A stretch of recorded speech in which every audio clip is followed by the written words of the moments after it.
अस्सलाम वालेकुम नाज़रीन, एक महकती और चहकती सुबह के साथ मैं हूं आपका मेज़बान हन्नान बुखारी। नाज़रीन, दुआ करते हैं कि आज की सुबह आपके लिए ढेरों ढेर खुशियां लेके आपकी चौखट पे इंतज़ार कर रही हो। इसी दुआ के साथ आज के प्रोग्राम को आगे बढ़ाते हैं। नाज़रीन, आपको पता है कि शो के स्टार्ट में हमारी कोशिश होती है कि हम कोई ना कोई ऐसी डिस्कशन जो है आपके साथ करें जिससे आपकी दुनिया और आखिरत दोनों बेहतर हो सके। तो कोशिश करें जब भी अपने काम कोई भी काम करें, दो चार चीज़ों का आपने जस्ट ख्याल रखना है। एक तो कोई भी क्या काम कर रहे हैं, चाहे वो प्रोफेशनल लाइफ में हो, पर्सनल लाइफ में हो, तो उससे किसी का दिल ना दुखे और वो किसी ना किसी इंसानियत की बेहतरी के लिए आप काम करें। और तीसरी चीज़ वो ये होनी चाहिए कि दिल ना दुखने के साथ साथ उस काम को आप बेहतर तरीके से सर अंजाम दें ताकि उससे जिसका फ़ायदा हो रहा है वो अच्छे से हो। अगर आपका अपना फ़ायदा हो रहा है, जैसे सपोज प्रोफेशनलिज्म के अंदर आप अपना कोई भी काम करते हैं, जैसे हमारा काम है टीवी पे बैठ के बोलना या बहुत सारी चीज़ों पे इन्वेस्टिगेट करना, ठीक है ना। आप भी इस तरह से बहुत सारे इश्यूज़ लोगों के सामने लेके आना, ठीक है ना, उन इश्यूज़ को हल करवाना। इसी तरह आपकी पर्सनल लाइफ के अंदर आप कोई भी काम कर रहे हैं या फिर इसके साथ साथ बैंकर हैं आप, या फिर आप प्रोफेसर हैं, आप टीचर हैं, तो अपने काम को एक बेहतर अंदाज में निभाएं। क्योंकि अगर आप वो काम बेहतर करते हैं, आपकी बेहतरी तो हो ही रही होती है, आपका अच्छा नाम भी बन रहा होता है, लेकिन उसके साथ साथ दूसरे लोग जो उसे देख रहे होते हैं, जो उससे मुस्तफ़ीद हो रहे होते हैं, उनके लिए भी वो काफ़ी आसानी का सबब बनते हैं। इसलिए कोशिश करें आप जो भी करें अच्छा करें, किसी का दिल ना दुखे और दुनिया जो है वो फिर साथ साथ चलती रहती है। तो आगे बढ़ते हैं जनाब। जैसे कि आपको पता है शहर फैसलाबाद की आबादी कहा जाता है कि 80 लाख से भी तजावज़ कर चुकी है।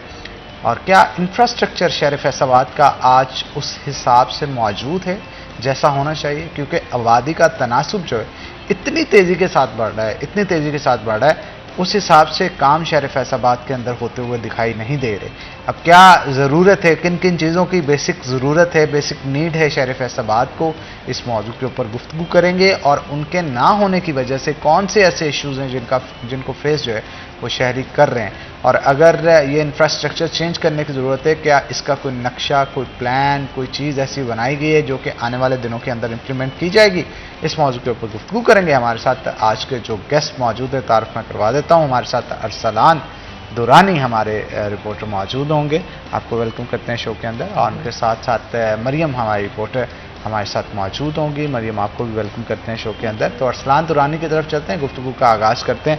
अरसलान, क्या कहेंगे इंफ्रास्ट्रक्चर के हवाले से? बताइएगा मौजूदा इंफ्रास्ट्रक्चर, पास्ट का इंफ्रास्ट्रक्चर और फ्यूचर में किया जाने वाला जो प्लान है, इन तीनों को कंपेयर कीजिएगा और कंपैरिजन के बाद उस पर एनालिसिस भी कुछ अपना। बहुत शुक्रिया नाना भाई। सबसे पहले मैं आपको ये बताऊंगा कि फैसलाबाद पाकिस्तान का तीसरा बड़ा शहर है, पंजाब का दूसरा बड़ा शहर है, और आबादी का तनासब आपने बताया कि आबादी कहाँ पहुँच गई है, लेकिन मसाइल, स्पेशली इंफ्रास्ट्रक्चर के मसाइल की अगर बात कर ली जाए तो बहुत ज़्यादा मसाइल हैं। मुख्तलिफ जो इलाके हैं वहाँ पर अभी भी आप अगर वहाँ का विज़िट करें तो आपको ये लगेगा कि शायद आप किसी गाँव में आ गए हैं, या शायद आप वहाँ पहुँचे हैं जहाँ पर अभी भी पसमानदगी है। शमसाबाद हो, भाईवाला हो, इसके अलावा गुलाम मोहम्मदाबाद से जो मुहलिका कॉलोनियाँ छोटी छोटी, तकरीबन ये 40 से 45 कॉलोनियाँ हैं, जिसमें हुसैनाबाद आ गया, मर्जीपुरा हो गया, और इस तरह की जो इलाके हैं वहाँ पर अभी भी इंफ्रास्ट्रक्चर के मसाइल संगीन किस्म के मसाइल हैं।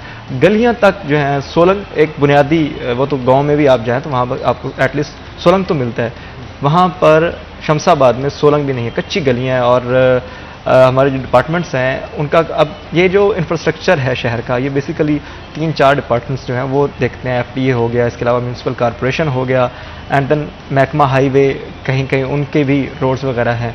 तो जब बात आती है ज़िम्मेदारी की तो FDA से पूछा जाए तो वो कहते हैं जी ये म्यूनसिपल कॉरपोरेशन का, म्यूनसिपल कॉरपोरेशन के पास जाए तो वो कहते हैं ये महकमा हाईवे का रोड है, हम नहीं बनाएंगे। तो अभी भी अगर मौजूदा इन हालात की बात कर ली जाए तो अभी काफ़ी बेहतर हुई है अंदरून शहर की। अगर बात कर ली जाए, घंटा घर से मुंसलिक जितने बाज़ार हैं वहाँ पर काफ़ी बेहतर हैं इंफ्रास्ट्रक्चर। इसके अलावा जो मेन शाहराएँ हैं, जैसे समंदरी रोड हो गया, झंग रोड हो गया, कैनाल रोड हो गया, सरगोदा रोड भी अभी रिसेंटली इन्होंने दोबारा उसको ठीक किया, मुरम्मत किया, उसको काफ़ी बेहतर हो गया। लेकिन अगर आज से तकरीबन 2 माह पहले जाएँ तो जो हाल था सरगोदा रोड का, वो तकरीबन बाईपास तक बेड़ा गर्क हुआ पड़ा था। लेकिन वो क्योंकि म्यूनसिपल कॉरपोरेशन के अंडर आता था, तो अभी जो म्यूनसिपल कॉरपोरेशन के ऑफिसर आए हैं, चीफ ऑफिसर ज़ुबैर बट्टू, उसने काफ़ी काम किया इन 6-7 माह में, जो कि देखने को मिल भी रहा है। लेकिन अब मसला ये है कि बाज़ जो इलाके वहाँ पर काम नहीं हो रहा, اور کام اس لیے نہیں ہو رہا کہ الیکشن کمیشن کی ایک تو پابندی عائد ہے, نیا کام آپ شروع نہیں کر سکتے, جو کام آپ کے پاس آلریڈی پڑا ہوا ہے آپ نے اس کو ہی کنٹینیو کرنا ہے, جو پہلے سے ٹینڈرز جاری ہو چکے ہیں پہلے والے ان کو ہی آپ نے کنٹینیو کر کے آپ نے جو علاقے جو اسپاٹس ہیں, مختلف اسپاٹس ہیں, وہاں پر آپ نے کام کرنا ہے. تو ایک میونسپل کارپوریشن جو ان کے انڈر جو علاقے آتے ہیں وہ ان کو دیکھ رہے ہیں اور ان کو مرمت کرنے کی کوشش کر رہے ہیں, لیکن مسئلہ یہ ہے کہ ڈیوائیڈ ہیں چیزیں.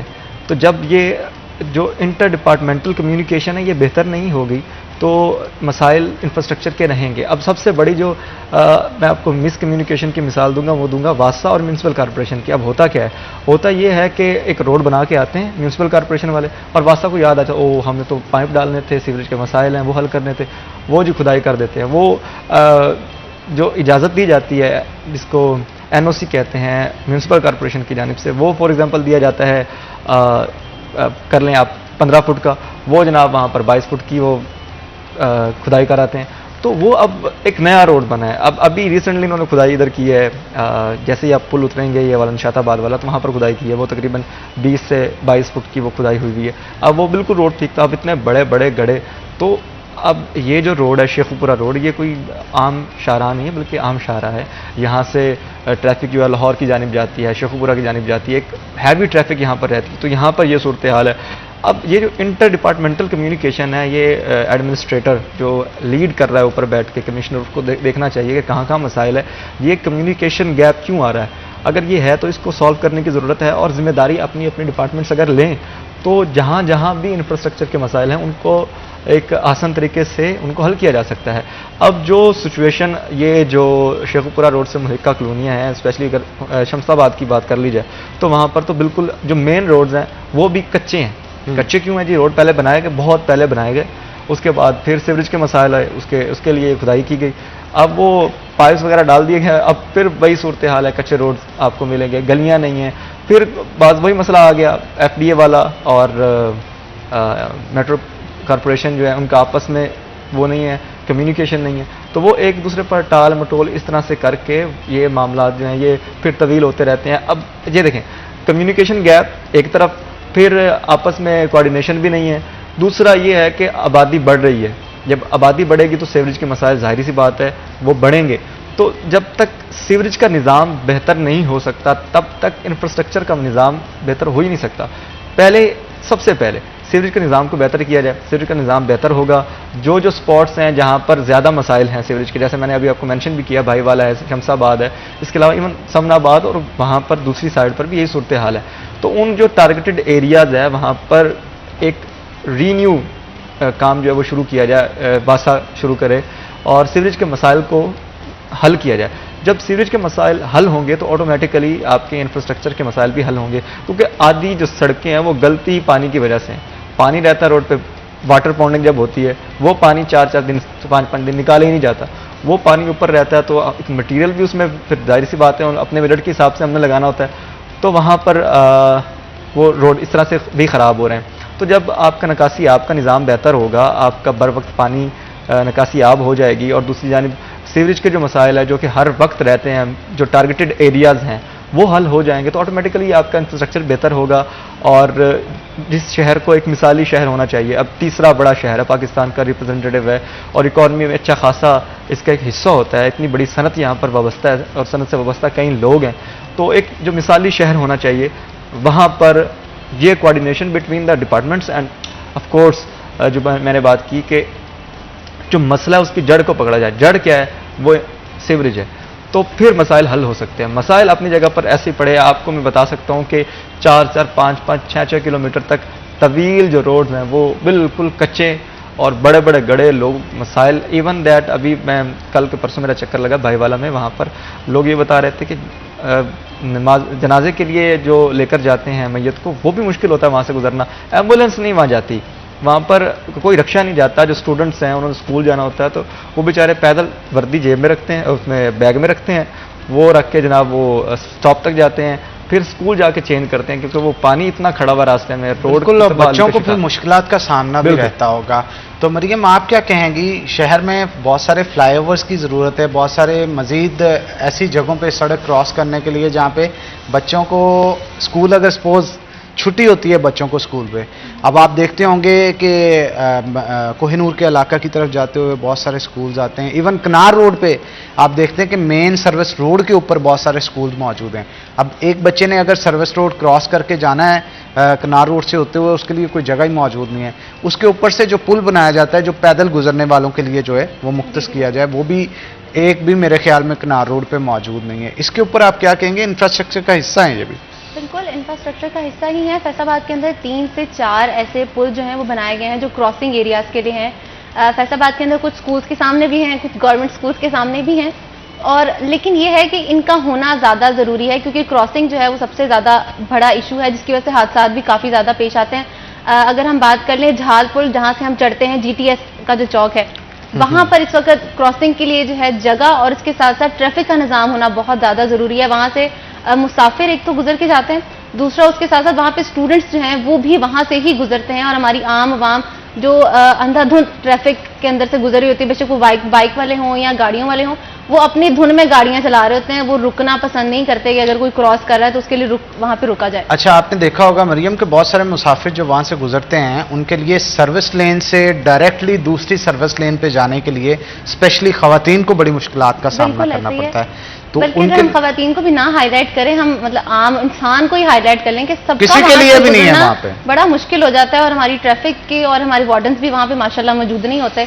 वो होते तो जरूर है लेकिन एक साइड में कोने में अपनी धुन में लगे होते हैं, 2-3 बैठे होते हैं और आपस में वो ये देखना पसंद नहीं करते कि जिस ड्यूटी पर उनको लगाया गया है वो कर रहे हैं कि नहीं, लोगों की जगह है कि नहीं। और अगर हम पुल्स की बात करें जो क्रॉसिंग के लिए हैं, वो इस वक्त मौजूद तो ज़रूर हैं लेकिन उनका इस्तेमाल उस तरह से नहीं किया जाता। मैंने इसके ऊपर आप कह लें कुछ अरसा पहले इसके ऊपर पैकेज भी किया। ये 3 से 4 फैसलाबाद के अंदर इस वक्त मौजूद हैं। इनको क्रॉसिंग के लिए इस्तेमाल ज़्यादा नहीं किया जाता क्योंकि लोगों को अवेयरनेस ही नहीं है कि एक सड़क से दूसरी सड़क पर क्रॉस करके जो है वो कब जाना है और किस तरह से जाना है, उसका इस्तेमाल जो है वो किस तरह से किया जाएगा। अगर हम स्कूल या स्टूडेंट्स की बात करें कि वो वहाँ से कितना गुजरते हैं, तो मुझे लगता है कि शायद 100% में से 10% भी ऐसे नहीं होंगे जो उसको यूज़ करते होंगे, बल्कि वो नीचे से ही सड़क को क्रॉस करके जाना पसंद करते हैं। और हमारे अब्दुल्लापुर पे जो इस वक्त बना हुआ है उसकी ट्रैफिक इतनी ज़्यादा तेज़ है कि वहाँ से गुजरना बहुत मुश्किल है। आम आवाम या हमारे स्टूडेंट्स वहाँ से नहीं गुजर सकते। तो इसके ऊपर मुझे लगता है कि काम होने की ज़्यादा ज़रूरत है।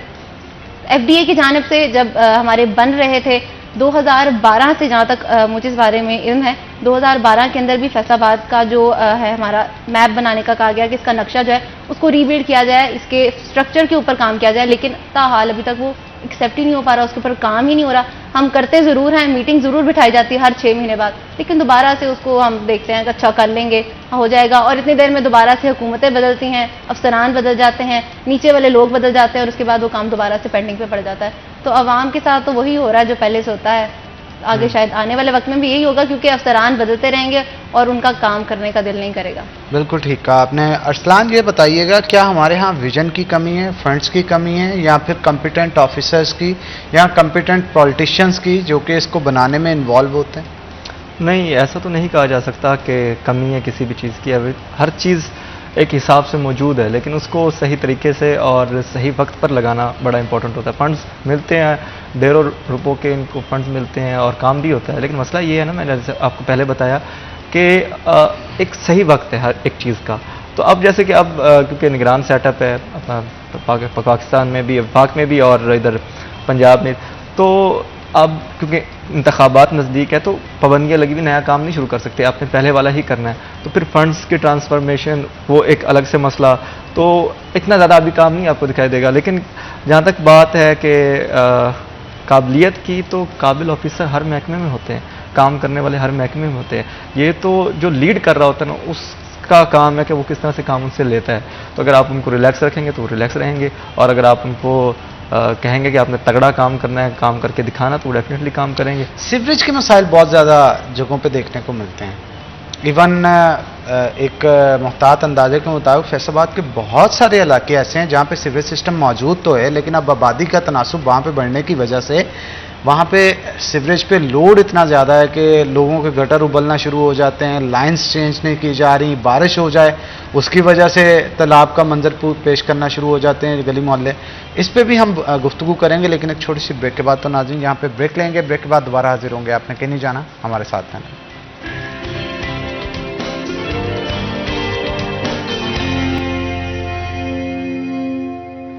वेलकम बैक नाज़रीन। ब्रेक के बाद खुश आमदीद नाज़रीन। ब्रेक पे जाने से पहले हम सीवरेज के हवाले से गुफ्तगू कर रहे थे कि बहुत सारे इलाकों के सीवरेज जो है वो ओवरफ्लो हो जाते हैं और उसकी वजूहत ये बताई जाती हैं कि अगर आज से 10 साल पहले या 15 साल पहले कोई सीवरेज अगर डाला गया है उसकी लाइन आबादी के तनासुब के लिहाज से चौड़ी डाली जाती है, यानी सपोज कोई 10 इंच या 15 इंच चौड़ी या 13 इंच चौड़ी जो है वो लाइन डाली जाती है और अगर वहाँ पे आबादी का तनासुब बढ़ जाता है तो वहाँ पे उस हिसाब से ही फिर पाइपिंग जो है वो चाहिए होती है। लेकिन बहुत सारे इलाके ऐसे हैं जहाँ पे पाइपिंग की मज़ीद बड़ी पाइपिंग की ज़रूरत है, लेकिन सूरत हाल ये है कि कहा जाता है कि शायद फंड्स की नॉन अवेलेबिलिटी की वजह से बहुत सारे काम जो है इस वक्त फंसे बैठे हैं और कुछ गवर्नमेंट भी अनस्टेबल सी है, निगरान सेटअप है, निगरान सेटअप में क्या काम करवाया जा सकता है। तो इसी मौजू पे दोबारा से दुरानी की तरफ चलते हैं और उनसे गुफ्तगू का आगाज़ करते हैं। दुरानी साहब ज़रा एक्सप्लेन करें कौन कौन से एरियाज़ हैं जो कि इसकी जद में आ रहे हैं। जहाँ पर इंफ्रास्ट्रक्चर के मसाइल ज़्यादा हैं वहीं उन्हीं एरिया में सीवरेज के मसाइल भी ज़्यादा हैं, क्योंकि जो इंफ्रास्ट्रक्चर के मसाइल की जड़ है वो सीवरेज ही है। अच्छा, यहाँ पर बात ये है सीवरेज के मसाइल बनते ही वहाँ पर है जहाँ पर आपने प्लान के साथ कोई कॉलोनीज़ या टाउन्स नहीं बनाए होते। हमारा मसला ये है कि फैसलाबाद में धड़ाधड़ कॉलोनियाँ बन रही हैं, जिस भी रोड पे चले बड़े जैसे ये शेखुपुरा रोड है, सरगोदा रोड है, जंग रोड है, किसी भी बड़े रोड पर चले जाएं वहाँ पर यही सूरत हाल है जी, कॉलोनियाँ बन रही हैं लेकिन प्लान कोई नहीं है। तो पहले जो कॉलोनियाँ बनाई गई थी वो भी ऐसे धड़ाधड़ बना दी गई लेकिन प्लान के साथ नहीं बनाई गई थी। नकासी आपके लिए कोई बेहतर जो निज़ाम है वो तब रखा ही नहीं गया था। तो अभी जब आबादी इतनी बढ़ चुकी है और आपका निज़ाम वही बोसीदा और पुराना निज़ाम है तो उस पर ये सीवरेज का निज़ाम कैसे चलेगा। तो ये पर्टिकुलर एरियाज़ हैं, अगर हम बात कर लें जैसे शेखुपुरा रोड से जो मुंसलिक कॉलोनियाँ हैं या टाउन्स हैं वहाँ पर ये मसले मसाइल हैं सीवरेज के बहुत ज़्यादा। शमसाबाद, इसके अलावा अगर चले जाएँ गुलामाबाद में वहाँ पर भी स्पेसिफिक एरियाज़ हैं जहाँ पर सीवरेज के मसाइल हैं। फिर वारिसपुरा में हैं, वहाँ पर स्पेसिफिक एरियाज़ हैं और वो लोग वहाँ के कहते हैं कि सदियों से ऐसे चले आ रहे हैं मतलब कि इतने पुराने मसाइल हैं, 10-10 साल 15-15 साल से वहाँ पर सीवरेज के मसाइल हैं, वो हल ही नहीं हो रहे। क्यों नहीं हल हो रहे? क्योंकि अब आबादी इतनी ज़्यादा बढ़ गई है, लोगों ने इतने घर बना लिए। अब मसला ये है कि एक घर में जो कि 4 मरले का घर है उसमें 4-4 5-5 फैमिलियाँ रह रही हैं, तो आप खुद देखें कि वो कितना ज़्यादा प्रेशर आएगा उस सीवरेज सिस्टम पर। फिर इतनी गुंजान आबाद इलाकों में इतने ज़्यादा घर और निज़ाम वही, तो फिर बाद में वासा जब याद आता है कि हमने यहाँ पर भी पाइप डालने हैं, काम करना है, फिर खुदाइयाँ होती है और वो पूरे का पूरा रोड उखाड़ दिया जाता है और वो पाइप डालने के बाद भी वही सूरत हाल रिपीटेडली हमें मिलती है कि वही सीवरेज के मसाइल, वो जो स्पॉट्स हैं वो वहाँ से पानी हटता ही नहीं है, निकाला ही नहीं जाता। होता क्या है जी, टीमें आती हैं और तस्वीरें बनाती हैं, बनाई तस्वीरें और चली गई, अमली काम बिल्कुल भी नहीं किया जाता। और इसी वजह से ये जो सीवरेज के मसाइल ये बढ़ते ही जा रहे हैं। कोई आपको स्पेशली ये जो आप अगर आपका विज़िट हुआ हो ये मिलत टाउन वाली साइड पे, तो वहाँ पर भी इस तरह के मसाइल हैं। अभी ये निगबानपुरा में ये सूरत हाल थी, अब जाके बेहतर हुआ है सीवरेज का निज़ाम। इसी तरह मंसूराबाद में भी यही सूरत हाल थी, सीवरेज बिल्कुल हर वक्त गलियां जो है वो तालाब का मंजर पेश कर रही होती थी, लोगों को गुजरने में मुश्किलात का सामना था, लेकिन अब वहाँ पर भी अच्छा खासा काम हुआ है। तो अगर काम होता रहे और प्लान के साथ होता रहे तो हो सकता है सीवरेज के मसाइल से छुटकारा मिल जाए। लेकिन अब क्योंकि काम स्लो नहीं है, लेकिन जो चीफ मिनिस्टर साहब हैं उनकी जानिब से इंस्ट्रक्शन दी गई हैं कि आप काम को तेज़ करें और काम हो रहा है। लेकिन जैसे कि मैंने आपको बताया कि काम नया नहीं हो रहा, आप कोई नया प्रोजेक्ट जो है वो नहीं शुरू कर सकते। तो जो पहले का है उसको वो बेहतर करने की कोशिश कर रहे हैं, लेकिन अभी भी बहुत सारी खामियां हैं जिनको दूर करने की ज़रूरत है, फिर जाके ये मसाइल हल हो सकते हैं।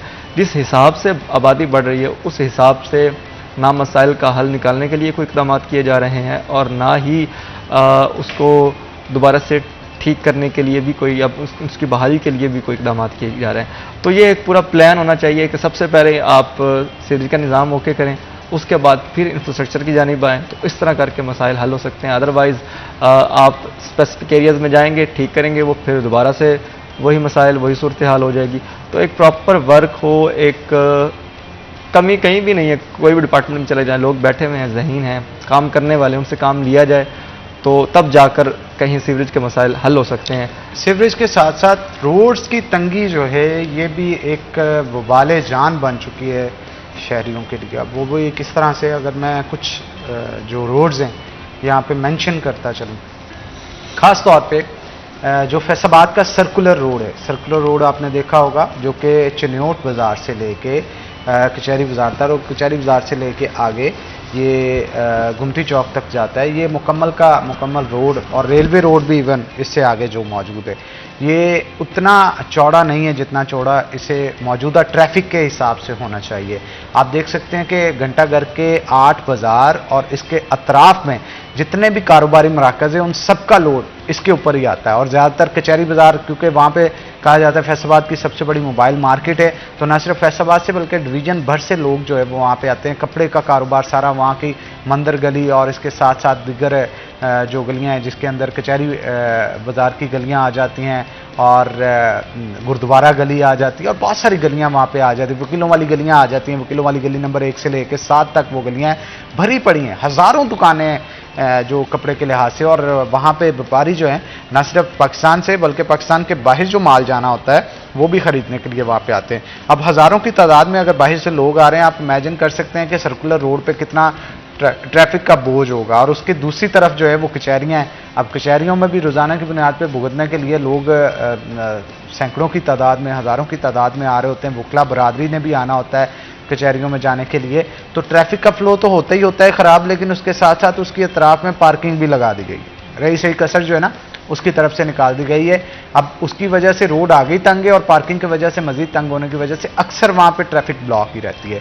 पहले तो ये एक रोड हो गया। दूसरा रोड जो है आप मिल्लत चौक से लेके ये मिल्लत टाउन की तरफ जो मुकम्मल रोड जाता है, इस पे आबादी का तनासुब दोनों अतराफ पे देखें, कौन कौन सी कॉलोनियाँ दोनों अतराफ पे मौजूद हैं। रोज़ाना की बुनियाद पे हज़ारों नहीं, अगर मैं लाखों लोग भी कहूँगा तो वो गलत ना होगा, क्योंकि बेशुमार लोग हैं जो कि इस ट्रैफिक रूट को यूज़ करते हैं। और जिन लोगों ने शेखुपुरा रोड पे आना होता है उनके लिए भी ये ट्रैफिक का रूट जो है वो ये लोग इस्तेमाल करते हैं। ये भी रोड आबादी के तनासुब के लिहाज से काफ़ी तंग है और अक्सर औकात यहाँ पे भी ट्रैफिक ब्लॉक रहता है। फिर दूसरी तीसरी बात, कश्मीर पुल से अगर आप जाते हैं ईडन वैली की तरफ, मुख्तलिफ रिहायशी कॉलोनियाँ उस 8 चक की तरफ, 208 चक की तरफ जो रोड जाता है, मुख्तलिफ रिहायशी कॉलोनियाँ बना दी गई। कॉलोनियाँ तो बेशुमार वहाँ पे बना दी गई, लेकिन कॉलोनियाँ बनाने वालों ने सारी की सारी जगह जो है वो अपने प्लॉट बेचने के लिए मुख्तस शायद कर रखी थी। आम आवाम के लिए जो रोड था वो इंतहाई तंग है। अब बेशुमार आबादी बढ़ने की वजह से वहाँ पे जो लोगों की अक्सर ट्रैफिक ब्लॉक रहती है और ट्रैफिक ब्लॉक होने की वजह से लोगों को परेशानी का सामना करना पड़ता है। आपने देखा होगा कि सारे जितने भी एग्जेक्टिव क्लास के मोस्टली जो प्राइवेट स्कूल्स हैं वो भी किनार रोड पे मौजूद हैं, उसकी वजह से भी रूट काफ़ी हद तक डिस्टर्ब होता है। फिर इसी तरह राजबा रोड है, राजबा रोड भी आप जंग रोड से जब शेखुपुरा रोड की तरफ जाते हैं, आबादी के तनासुब के लिहाज से वो रोड जो है उतना चौड़ा नहीं है और अक्सर औकात वहाँ पे भी ट्रैफिक ब्लॉक रहती है। और इस तरह के बेशुमार रोड हैं, अगर मैं गिनवाना शुरू हूँ तो मेरा ख्याल है वक्त कम पड़ जाएगा, लेकिन बहुत सारे इश्यूज जो हैं वो सामने होंगे। रोड्स के तंग होने की वजह से, ट्रैफिक के ब्लॉक होने की वजह से भी मरियम बहुत सारे इश्यूज फेस करने पड़ते हैं शहरियों को। तो इसके साथ साथ दुरानी साहब आप भी बताइएगा, आप भी तो सफ़र करते हैं, ठीक है ना, एक जगह से दूसरी जगह सफ़र करते हैं। जिन रोडों का नाम मैंने लिया रोड्स का, वहाँ पे अक्सर आपका भी गुजरना हुआ होगा, क्या कहेंगे आप? तजावज़ात की वजह से रोड जो हैं वो तंग दिखाई देते हैं। और अगर मैं बात कर लीजिए घंटाघर के बाज़ारों की, वहाँ पर पार्किंग के जो मसाइल हैं उनके हल के लिए अभी तक कोई ऐसा लायामल नहीं इख्तियार किया गया कि इतना बड़ा कारोबारी हब है जहाँ पर आपको पार्किंग का निज़ाम सबसे पहले बेहतर करना है। वहाँ पर सूरत हाल ये है कि इस तरह बाइक खड़े होते हैं, एक के पीछे एक, एक के पीछे एक, और जो जगह मौजूद है जो ऑलरेडी बनाई गई है वो भी इतनी तंग पड़ जाती है कि वहाँ से बाइक का गुजरना ही मुश्किल हो जाता है। मतलब ये नहीं आप बाइक इतने खड़े हैं कि बाइक ही गुजरना मुश्किल हो, गाड़ी तो फिर बाद में आती है। तो जब तक पार्किंग और तजावज़ात नहीं खत्म होंगी तब तक हम बेहंगम ट्रैफिक को तो इसका सबब ठहराते हैं, लेकिन रोड्स क्या कर रहे हैं, उनको कितना खुला रखा गया ये नहीं देख रहे। हाँ ऐसा ही है बिल्कुल। और तजावज़ात रही सही कसर निकाल देती है, वो मतलब मजीद तंग जो हैं वो तो हैं, और जो हैं उन पर भी जनाब तजावज़ात ने जनाब भरमार की हुई है और रेडियाँ लगी हुई हैं रोड्स पर। हम तजावज़ात के ऊपर भी गुफ्तगू करते हैं, लेकिन एक छोटी सी ब्रेक के बाद नाज़रीन यहाँ पे ब्रेक लेंगे। ब्रेक के बाद दोबारा हाजिर होंगे। आपने कहीं नहीं जाना, हमारे साथ रहना है।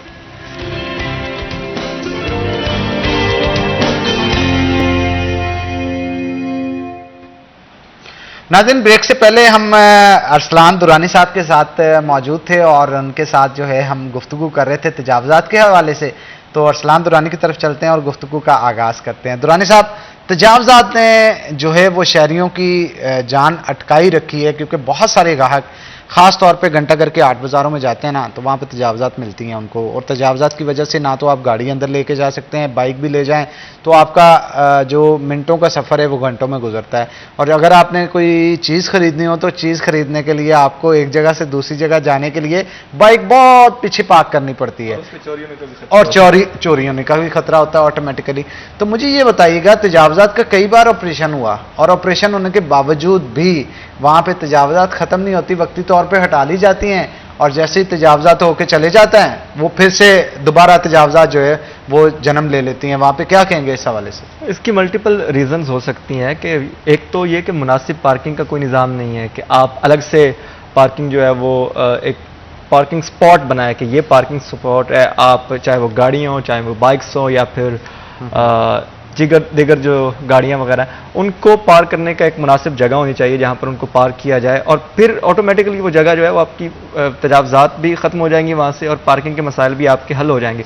अब घंटा घर के जो पार्किंग के मसाइल हैं ये अब के नहीं हैं, ये बहुत पुराने हैं, शुरू से चले आ रहे हैं, लेकिन उसकी बुनियादी वजह यही है कि वो पार्किंग शुरू की गई, पार्किंग बनाई भी गई, जो वीमन थाने वाला रोड है बिल्कुल साथ करके, लेकिन वो वहाँ पर वो फाल उस तरह से नहीं हो सकी अभी तक। उसमें कोई मसले मसाइल हैं कि वो जब फाल होगी तो फिर जाके पार्किंग कुछ मसाइल बेहतर होंगे, लेकिन ज़्यादा मसाइल तो तब होना जब बड़ी गाड़ियाँ वहाँ पर पार्क हों, ज़्यादा पार्किंग के मसाइल। जब बाइकर्स, और वो बाइकर्स मोस्टली होते भी उनके दुकानदारों के भी हैं उसमें। अच्छा, बाइक से हटके तजावजात की अगर हम बात करें तो आपने ये भी तो देखा होगा ना, अक्सर तजावजात से भी हटके, अगर बाइक से तजावजात से हट, लोडर रिक्शे ने बड़ा काम खराब किया। हाँ वहाँ जी, पे, उन बाजारों के अंदर ऐसा ही है। और कपड़ा लाने के लिए, ले जाने के लिए लोडर रिक्शों की भरमार होती है। मैं आपको एक मिसाल देता हूँ। जी जी, हम लोग गए इधर चिनियोट बाजार में, जमात इस्लामी का है ऑफिस है उनका, तो हम गए, हम गाड़ी आगे लेकर गए ऑफिस में, तो वापस आ रहे थे तो 3 रिक्शे खड़े हुए थे, दूसरी साइड पर एक रिक्शा और दूसरी साइड पर 2 रिक्शे। अब वो एक छोटी सी गली है, हमारी कैरी वहां पर जा सकती थी, यकीन करें हमें वहां पर 3 घंटे इंतजार करना पड़ा, कोई पता उन रक्षों की वजह से, उन रक्षों की वजह। अब ना पता है इनका मालिक कौन है कौन नहीं है, और वो छोड़ के पता नहीं कहां गया हुआ। भारी भरकम सामान पड़ा होता कि हमने कोशिश की कि हम इसको हिलाकर साइड पर कर लें ताकि हमारे निकलने का तो ताला भी लगा जाते हैं। फिर हमने एक और गली का इंतखाब किया, फिर बाइक उठा के साइड पर लगा के हम बाहर निकले, तो ये तो हम थे, हमने इतनी मुशक्कत करके वहां से निकला। कोई बुढ़ा आदमी बेचारा हो अगर तो वो क्या करेगा? उनके लिए क्या होगा, और बाइकर्स वहां से निकलना, बाइक का गुजारना भी मुश्किल हो गया। अगर वहां पर अब कोई और आता है, कोई खातून फॉर एग्जांपल किसी के साथ है, तो वो कैसे निकलेंगे, गाड़ी आ जाती है, वो कैसे निकलेंगे? तो इनको भी, इनका ये होना चाहिए कि इनको कोई एक स्पॉट हो जहाँ पर ये अपना सामान उतारें, और वहाँ से सामान उठाकर फिर कोई इस तरह के, कोई जिस तरह वो वैसे हैं भी वो रेडी टाइप जो कि बाज़ारों में वो सामान कपड़ा वगैरह लेकर जाते, वहाँ रख के आप ले जाएं, ना कि आप पूरा का पूरा रोड ब्लॉक कर दें, और ना कोई इधर से गुजरने का रास्ता हो ना उधर से गुजरने का रास्ता हो, और ट्रैफिक बिल्कुल ब्लॉक हो जाए। और ये हर बाज़ार का ये सीन है, 8 बाज़ारों का, कि एक तो ये तजावजात, मतलब कि आपकी जितनी आपकी दुकान है आप उतना रहे ना, आपने आगे इतनी लंबी लंबी रेडियाँ लगाई हुई हैं, स्टॉल्स लगाए हुए हैं, और स्टॉल्स भी बिल्कुल रोड मिडल में आ रहे होते हैं, जगह बचती नहीं है। ट्रैफिक पुलिस एक दिन ऑपरेशन करती है, एक साइड से शुरू होती है वो। यार वैसे ना मैं यहाँ पे ट्रैफिक पुलिस को किसी हद तक तो ठीक है, लेकिन अगर आपके वो मेहनत नहीं करते, काम नहीं करते तो ये भी गलत होगा। मैंने ये नाकस आंखों से जो है वो देखा हुआ है कि जनाब वो बहुत काम करते हैं, वहाँ पे चिल्ला रहे होते हैं, लेकिन सिटीजन किसी को सुनने को तैयार ही नहीं होते। जहां पे जगह मिलती है बाइक पार्क करके निकल जाते हैं लोग। अब वो इतनी शक्कत तो नहीं रखते कि भाईजान बाइक उठाएं। अब पिछले दिनों आपने देखा होगा सोशल मीडिया पे एक वार्डन वाले की और शहरी की कितनी लड़ाई हो रही है। अब यहां पे नाज़रीन उस वीडियो को देख के मुझे ये महसूस हुआ, मैं गलत किसको ठहराऊं किसको ना ठहराऊं। अगर हम देखें कि कानून के मुताबिक तो ठीक है, गलत पार्किंग के ऊपर उसने उठा ली बाइक, तो एक कानूनी तकाजा था, उन्होंने पूरा किया। अब शहरी के पास पैसे ही इतने नहीं थे कि वो चालान जमा करवाए, उसकी वजह से बदमज़गी पैदा हुई और दोनों की लड़ाई जो है वो आपस में शुरू हो गई। तो ये एक ऐसा अलमिया है, अगर हम इतनी शक्कत नहीं रखते हैं दुरानी साहब कि हम कुछ गलत अफोर्ड नहीं कर सकते, तो गलत करना भी नहीं चाहिए हमें, ताकि मामला जो है वो ज़्यादा ख़राबी की तरफ फिर ना। बिल्कुल आपने सही बात की कि शहरियों का भी अखलाकी फ़र्ज़ है कि वो पार्किंग जो है जहाँ पर है वहाँ पर ही करें। और फिर अगर आपको कोई कानून पर अमल दरामद करवाने के लिए कह रहा है तो تو آپ اس سے جھگڑا مت کریں، بلکہ آپ نے ایک تو غلطی کرتے ہیں، پھر غلطی کے بعد وہ پھر جو ان کو یہ کہہ رہا ہوتا ہے کہ آپ یار جو صحیح راستہ ہے، جو قانونی راستہ ہے وہ لے کر چلیں، ان سے بحث بھی کرتے ہیں. وہ جو آپ نے ابھی واقعہ ڈسکس کیا وہ بھی کچھ ایسا ہی واقعہ تھا. اب یہ آیا دن کے وہاں کے معاملات ہیں. درانی صاحب اس میں کچھ کہہ لیں کہ اوور آل مسائل بھی بڑے اس چیز کو ٹریگر کرنے میں ہیلپ آؤٹ کرتے ہیں. کس طرح سے؟ ایک بندہ ہے اگر اس کی دیہڑی نہیں لگ رہی، وہ ہکا ستا ہوتا ہے پہلے ہی، جیسے لوڈر رکشے والا ہو. اکثر آپ نے یہ بھی دیکھا ہوگا وارڈن والے نے چلان کیا، اس نے رکشے کو آگ لگا دی. یہ بھی اکا دکا واقعات ہمیں سننے کو ملی. ہوتا یہ ہے کہ وارڈن والا تو ٹھیک کام کر رہا ہوتا ہے، اس نے جب قانون کی خلاف ورزی کرنی ہے تو اس نے تو ایکشن میں آنا ہی آنا ہے، بلا وجہ تو نہیں کوئی آپ کو تنگ کرے گا. لیکن وہ رکشے والا بیچارہ کیونکہ پہلے ہی بہت اکا سکا ستا ہوتا ہے حالات سے، ماحول کی گرمی سے، پھر اس شدت میں مبتلا ہوتا ہے کہ گھر کو روٹی جو شام کو لے کے جانی ہے، اگر میں نے یہ پیسے چلان کے لیے ہی جمع کروا دے تو میں گھر کیا لے کے جاؤں گا؟ جس بندے کی دیہڑی 600-700 ہے، 800 ہے، 800 ہزار کا وہ چلان جمع کروا دے گا، اس کی دیہڑی تو مر گئی، بچے بھوکے رہ گئے. تو اس نے پھر غصے میں آ کے جب اس کو سمجھ نہیں لگتا تو وہ آگ لگا دیتا ہے. ٹھیک ہے نا؟ تو وہ آگ صرف اور صرف رکشے کو نہیں لگاتا، وہ اپنے من کو بھی لگا دیتا ہے، اپنے لفظوں کو بھی لگا دیتا ہے، اپنی زندگی کو بھی لگا دیتا ہے ان باتوں کے ساتھ. تو ہمیں کوشش کرنی چاہیے کہ اگر ہم غصے میں بھی ہیں تو کم سے کم اپنے حالات کی پریشانی کو کنٹرول کرتے ہوئے قانونی تقاضوں کو جو ہے وہ پورا کرنے کی کوشش کریں. انسان ہیں، غلطی ہو جاتی ہے، سب سے ہوتی ہے، کسی نہ کسی کا بی پی شوٹ کر جاتا ہے، کسی کو کسی بات پہ غصہ آ جاتا ہے، لیکن بہتر ہمیشہ سے میں آپ لوگوں کو کہوں گا یہی ہوتا ہے ایک دفعہ آپ ٹھنڈے دماغ سے سوچ کے چیزوں کے دونوں پہلوؤں کو دیکھا کریں، پھر فیصلہ کیا کریں. لیکن اس چیز کی سوچ رکھنا اور دونوں پہلوؤں پہ فیصلہ کرنے کا موقع ہی نہیں آتا، کیونکہ ہمیں جو دکھ رہا ہوتا ہے ہم صرف اور صرف اس پہ ریئیکٹ کرتے ہیں. تو جب باتوں کے پیچھے جایا جاتا ہے، دہرایا جاتا ہے، وہی شخص جس نے کوئی گناہ یا غلطی کی ہوتی ہے، پھر وہ جب دماغ اس کا ٹھنڈا ہوتا ہے نا، بی پی ذرا نارملائز ہوتا ہے، پھر اسے سمجھ آنا شروع ہو جاتا ہے کہ میں نے کیا غلطی کی ہے، کیا نہیں کی. تو درانی صاحب یہ جو حالات ہیں اور نوکری، بے روزگاری ہے، غربت کی لکیر سے لوگ نیچے آ چکے ہیں، یہ چیزیں بھی تو افیکٹ کرتی ہیں کہ نہیں؟ بالکل افیکٹ کرتی ہیں. فرسٹریشن ہے سوسائٹی میں اس کی وجہ سے. اب آپ کو ریسنٹ اگر اگزامپل دی جائے اس کی تو وہ یہ بجلی کے بل ہیں، جس حد تک اضافہ ہو چکا ہے بجلی کے بلوں میں، لوگ فاقوں پر آ گئے ہیں. کھانے کے لیے کچھ نہیں ہے، بل پے کریں یا پھر اپنے جو روزمرہ کی ضروریات ہیں وہ پوری کریں. تو جب اس طرح کی صورتحال ہوگی معاشی تو پھر ڈیفینیٹلی وہ کرائسس تو آئے گا اخلاقی طور پر بھی. آپ نے دیکھا ہوگا کہ جب سے مہنگائی کی شرح میں اضافہ ہوا ہے، جو اسٹریٹ کرائم ہے اس میں کتنا اضافہ ہو گیا. لوگ فرسٹریٹڈ اب کہاں سے گزارا کریں گے. تو جیسا آپ نے بات کی کہ وہ اصل میں اپنے لفظ جو ہے وہ جلا رہا ہوتا ہے، وہ اپنی وہ فرسٹریشن جلا رہا ہوتا ہے کہ وہ خالی ایک رکشہ نہیں جلاتا. تو یہ ایک کہانی، اس طرح کی کئی کہانیاں لوگ اس حد تک اس مہنگائی کی وجہ سے متاثر ہو چکے ہیں کہ اب ان کے پاس کچھ چارہ ہی نہیں رہ گیا. وہ بس آخری حل سوچ رہے تھے. ایکسٹریمزم جو ہے نا وہ اس سے ڈیولپ ہو رہا ہے. کیونکہ مریم لوگوں کے لیے کوئی پازیٹیو سا میسج دیں جو اس فرسٹریشن کی وجہ سے سم ٹائم ہوتا ہے نا، انسان کہیں اور سوچ میں ڈوبا ہوتا ہے، وہ سگنل کراس کر جاتا ہے، چاہے وہ پریشانی میں بھی ہو، اس کی وجہ سے پھر مشکلات کا سامنا رہتا ہے. تو لوگوں کو اپنے حواس پہ قابو رکھنے کے لیے اور قانونی تقاضوں کو پورا کرنے کے لیے کوئی میسج دیں. سب سے پہلے تو لوگوں کو اپنا غصہ ٹھنڈا رکھنا چاہیے، ہنستے مسکراتے رہنا چاہیے. اور دوسری بات یہ کہ جتنی ٹینشن اور فرسٹریشن جو ہے وہ دنیا کے اندر پھیل رہی ہے، اسے کم کرنے کا ایک ہی ذریعہ ہے کہ جتنی چادر ہو اتنے ہی پاؤ پھیلائے جائیں، تاکہ آپ اپنے آپ کو مزید پریشان نہ کریں. آپ کی ڈسکشن سے ایک بات اٹھا لیتے ہیں کہ آپ نے کہا کہ جتنے زیادہ ہم خرچے کرتے ہیں یا جتنی زیادہ ہم چیزوں کو ڈبل مائنڈیڈ یا تھنکنگ ان کی کرتے ہیں تو اتنا زیادہ ہم پریشانی میں جو ہے وہ ڈوبتے چلے جاتے ہیں. اور جس طرح کی آج کل کی صورتحال چل رہی ہے، معاشی صورتحال لوگوں کے چل رہے ہیں، روزگار نہیں مل رہا، گھر میں کمانے والا ایک بندہ ہے، 10 گھر میں کھانے والے بیٹھے ہوئے ہیں، تو ان کی مزید پریشانی کے اندر اضافہ ہوتا چلا جا رہا ہے. اور میں کہوں گی کہ اس وقت جو مرد حضرات ہیں جو اس وقت گھر سے باہر نکل رہے ہیں، اپنے گھر میں بیٹھے ہوئے لوگوں کو ہر چیز پرووائڈ کر لیں، ان کو سیلیوٹ ہمیں پیش کرنا چاہیے کہ وہ اس طرح کی سچویشن کے اندر بھی، ہر طرح کے حالات کے اندر بھی، اگر وہ مزدور بھی ہے وہ پورے دن کی دہاڑی لگا کر گھر جب جاتا ہے تو شاید وہ گھر جا کے یہ نہیں کہتا کہ میں بہت تھک گیا ہوں. بالکل آپ نے ٹھیک کہا. آپ کا بہت شکریہ آپ دونوں کا، آپ لوگ شو میں آئے. ہم اس پہ مزید گفتگو کرنا چاہتے تھے لیکن وقت کی کمی تھی، اس لیے ناظرین یہاں پہ چھوٹے سا بریک لیں گے. بریک کے بعد دوبارہ حاضر ہوں گے. آپ نے کہیں نہیں جانا، ہمارے ساتھ ہے نا.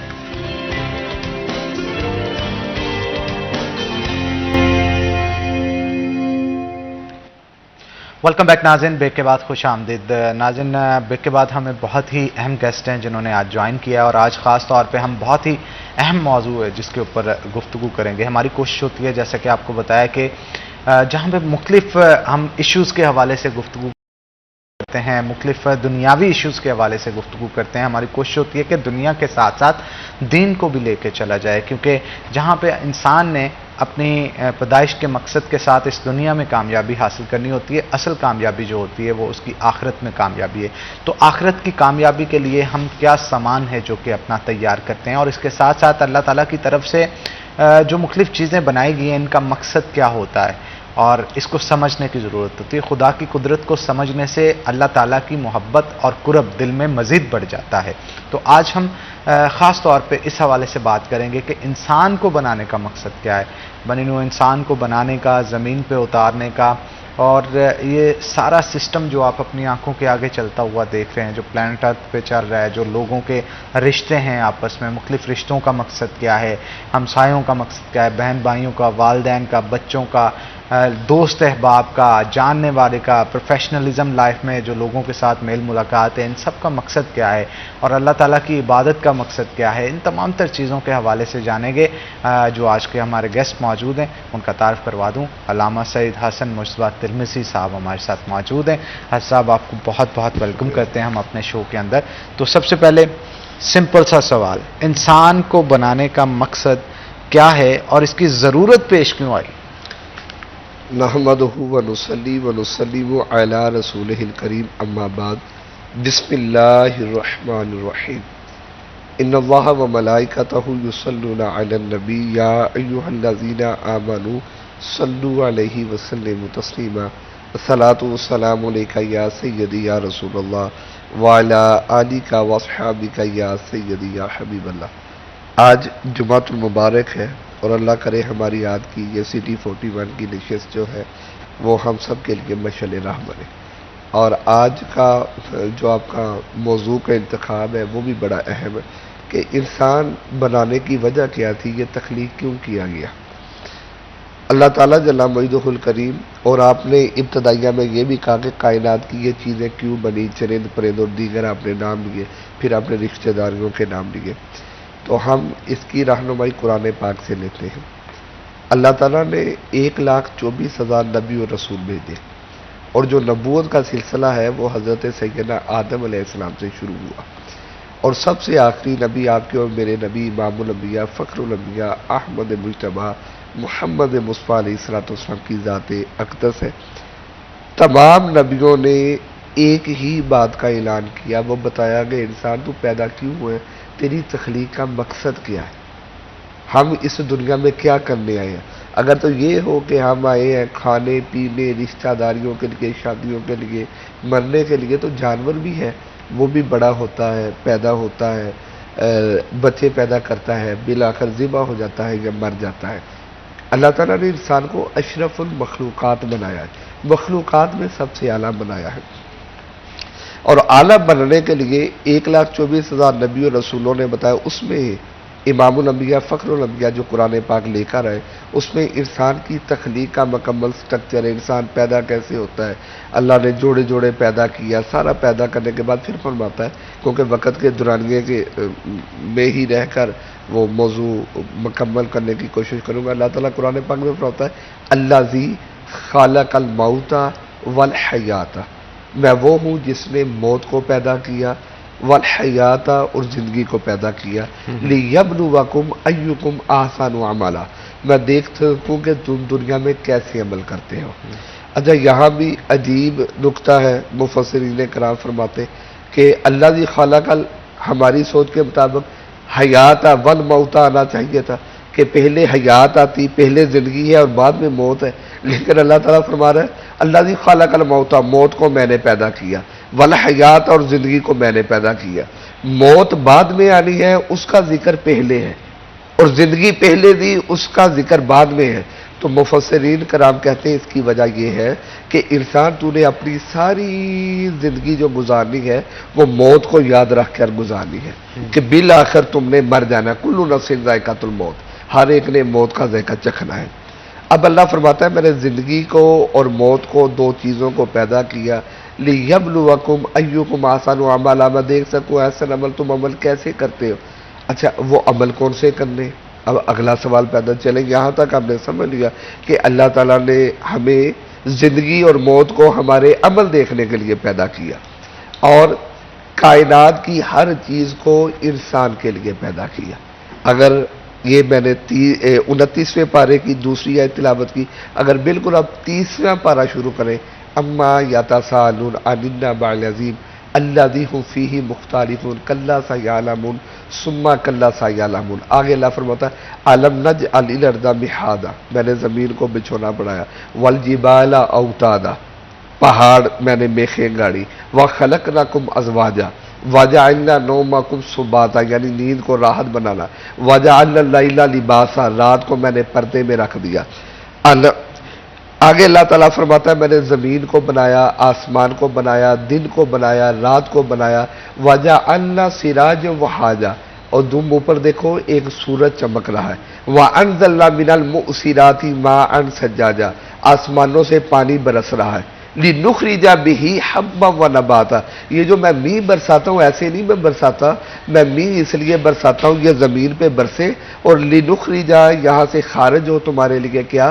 اناج، لباس جو ہم پہنتے ہیں کپاس سے، کھانا پینا، فروٹ، یعنی کہ بخاری صاحب کائنات کی ہر چیز ہمارے لیے ہے۔ اور اللہ نے فرمایا کہ میں دیکھوں تم دنیا میں کرتے کیا ہو، پھر کرنا کیا ہے؟ اللہ تعالیٰ جل مجدہ الکریم اسی کا جواب دیتا ہے وما خلقت الجن والانس، میں نے جنوں کو بنایا اور انسانوں کو بنایا لیعبدون، کہ وہ میری عبادت کریں۔ یعنی کائنات کی ہر چیز انسان کے لیے ہے، کائنات کی ہر تخلیق انسان کے لیے، اور انسان اپنے پروردگار کے لیے۔